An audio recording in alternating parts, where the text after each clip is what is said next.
Hello friends, welcome to Sri kids TV. Tamil கதைகள். பேராசை கொண்ட ஆலமரம். ஒரு அழகான காட்டுக்குள்ள சில மரங்கள் ஒன்றா இருந்துதான். அதுல மாம்பழம், ஆப்பிள் மரம், கொய்யா மரம், ஆலமரம், இவங்க 4 பேரும் நல்ல நண்பர்களா இருந்தாங்களாம். கொஞ்ச நாள்லயே மரங்கள்ல நிறைய பழங்கள் காய்ச்சி தொங்க ஆரம்பிச்சுதான். ஆலமரத்துலயும் ஆலம்பழங்கள் காய்ச்சிருந்துதான். அதை பார்த்த மரங்கள் பேச ஆரம்பிச்சாங்களாம்.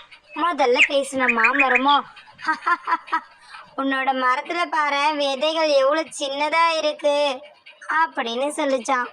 அதை கேட்ட ஆலமரமோ, விதை சின்னதா இருந்தா என்ன, மரம் நான் பெருசா தானே இருக்கேன் அப்படின்னு சொல்லிச்சான்.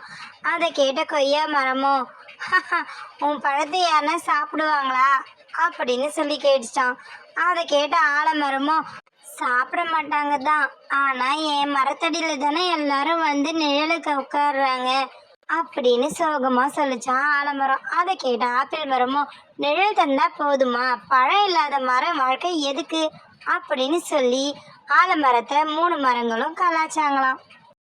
நண்பர்கள் சொன்னதை கேட்ட ஆலமரம் ரொம்ப மன வருத்தப்பட்டுச்சான்.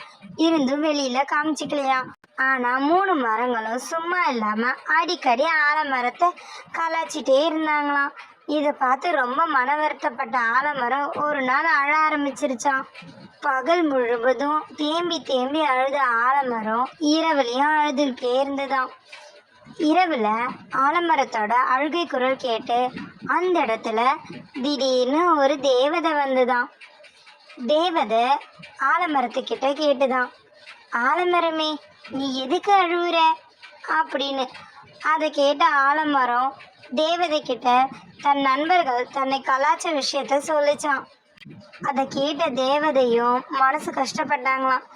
சரி ஆலமரமே, நீ கவலைப்படாத, உனக்கு எதனா வர வேணும்னா நீ என்கிட்ட கேளு, நான் உனக்கு தரேன் அப்படின்னு சொன்னாங்களாம். அதை கேட்ட ஆலமரம் கொஞ்சம் கூட யோசிக்காம, என்னோட பழங்கள் எல்லாம் ரொம்ப பெருசா இருக்கணும், அதுவும் என் நண்பர்களை விட பெருசா இருக்கணும் அப்படின்னு சொல்லிச்சான். அதை கேட்ட தேவதையும் சரி, உன் இஷ்டம் போலயே ஆகட்டும்னு ஜீபூம்பா அப்படின்னு சொன்னாங்களாம். உடனே ஆலமரத்துல இருந்த குட்டி குட்டி பழங்கள் எல்லாம் பெரிய பூசணிக்காயா மாறிடுச்சான். அதை பார்த்த ஆலமரத்துக்கு ரொம்ப சந்தோஷமா தேவதைக்கு நன்றி சொல்லிச்சான். சரின்னு சொன்ன தேவதையும் அங்கிருந்து மறைஞ்சு போயிட்டாங்களாம். ஆலமரம் தன்னைத்தானே ரொம்ப பெருமையா நினைச்சுக்கிச்சான். ஏன்னா இப்போ அதோட நண்பர்களை விட அதோட பழம் ரொம்ப பெருசா இருக்கிறதுனால. மறுநாள் காலை பொழுது அழகா விடிஞ்சுதான். ஆலமரம் ரொம்ப உற்சாகமாகவே இருந்ததா. இந்த நாள்ல ஆலமரத்தை பார்த்த மற்ற 3 மரங்களும் ரொம்பவே அதிர்ச்சி ஆயிட்டாங்களாம்.